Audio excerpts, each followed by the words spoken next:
Hello friends, आपका agree inspire के YouTube channel पे स्वागत है।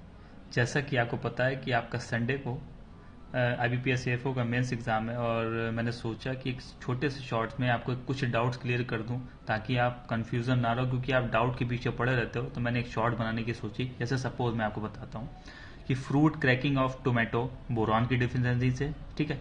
अगर लिटिल लीफ या डाइवैक आ जाएगा, लिटिल लीफ या डाइवैक आ जाएगा तो वो जिंक है, ठीक है। और उसके बाद एप्पल, अगर लिटिल लीफ एप्पल आ जाएगा, लिटिल लीफ सिट्रस आ जाएगा, तो जो एप्पल होगा वो एमन की डिफिशियंसी से, और जो सिट्रस है वो कॉपर की CO कॉपर की डिफिशियंसी से, ठीक है। अगर आप लिटिल लीफ जनरली बात करो, कॉटन, ब्रिंजल, मैंगो, कैश्यू, लीची, कोकोनट, तो सब कुछ जो है वो जेडन है, ठीक है। और सबसे दूसरा इंपॉर्टेंट है कि अनियन का जो सर्टिफाइड सीड्स है, मैंने सोर्सों से अगर उसको मैं आपको बता पा रहा हूँ कि उसको मैंने जो फॉलो किया है, तो जो सर्टिफाइड सीड अनियन का है वो 400 है, और फाउंडेशन जो आइसोलेशन डिस्टेंस है वो 1000 है, और जर्मिनेशन परसेंटेज जो है वो 70% है, ठीक है। और ब्लॉसम एंड रूट जो है वो कैल्शियम की डिफिशियंसी से, बर्ड नेक्रोसिस जो है वो वायरल डिजीज है, ठीक है। वायरल डिजीज और ट्रांसमिटेड जो है वो थ्रिप्स से होती है, इसेंशियल ऑफ हॉर्टिकल्चर, क्योंकि एग्जामिनर जो है वो सोर्स को देखता है। तो मैंने जो आपको बता दिया। MSP का एक डाउट था कि 22+1 है, 22 जो है MSP जनरल क्रॉप में, एक FRP में, ठीक है।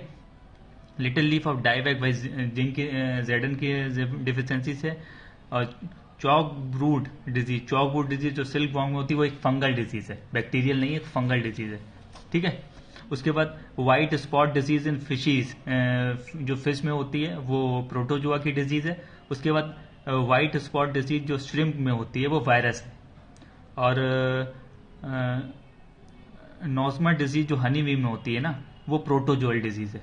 तो कुल मिला के सारे डाउट्स मैंने आपको क्लियर कर दिए हैं और सब कुछ बहुत क्लियरली बता दिया। प्लीज इन डाउटों में मत फंसना, क्योंकि IBPS जब आंसर की रिलीज नहीं करता है तो हम कुछ नहीं कह सकते।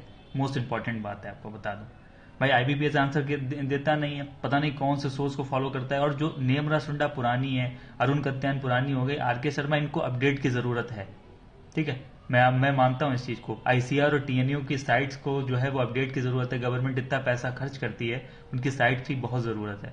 तो मैंने सोचा कि इस शॉर्ट में बता दूं, कंफ्यूजन बिल्कुल मत क्रिएट करो, क्लियर रहो, क्योंकि कंफ्यूजिंग क्वेश्चन भाई हर एक स्टेट एग्जाम पूछता है, तो IBPS नहीं पूछेगा, ठीक है। होपफुली आपको मेरी बात समझ में आई होगी। अगर समझ में आई तो प्लीज चैनल को सब्सक्राइब कीजिए, सपोर्ट कीजिए। God bless you, bye bye, take care.